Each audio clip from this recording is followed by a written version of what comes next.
আজান শুনে জবাব দিলে মা ও বোনেরা টাকার অভাব হবে না এবং তারা নাকি জান্নাতে রসুল সাল্লাহ সাল্লামের সাথে অবস্থান করবেন বা একসাথে জান্নাতে যাবেন।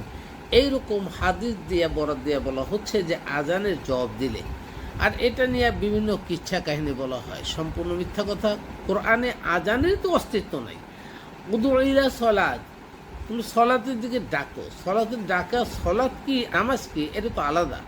সলাৎ আর নামাজ হিসাবে আমরা পড়ে আসছি, কারণ সলাৎ আমরা যে প্রচলিত সলাৎ নামাজ পড়ি, অনুষ্ঠান পালন করি, এটা সলাৎ আদায় হচ্ছে না, সলাৎ আদায় হচ্ছে না, তার উদ্দেশ্য পালন হচ্ছে না। তাহলে আপনি সলাতের জন্য ডাকছে, তার মানে এই নয় যে আজান বানিয়ে দিচ্ছে আল্লাহু আকবার আল্লাহু আকবার করে আল্লাহ বানিয়ে দিচ্ছে, কোথাও তো বানিয়ে দেন নেই। সুতরাং এইটা শুনে এর জবাব দিবে, তাতে করে আবার মা বোনেরা তারা রসুলের সাথে জান্নাতে যাবেন, এসে ঢাকা মিথ্যাচার আর কিছু হতে পারে না। দেখুন, মানুষকে বিভ্রান্ত না করে কোরআন জানা ও বোঝার জন্য মানুষকে আগ্রহী করে তুলতে হবে। এই শায়েকরা যা বলছেন সেখানে আজান সম্পর্কে এই জায়গাতে সম্পূর্ণ মিথ্যাচার, কোরআনের সাপেক্ষে এরা মিথ্যাচার করে আসছে।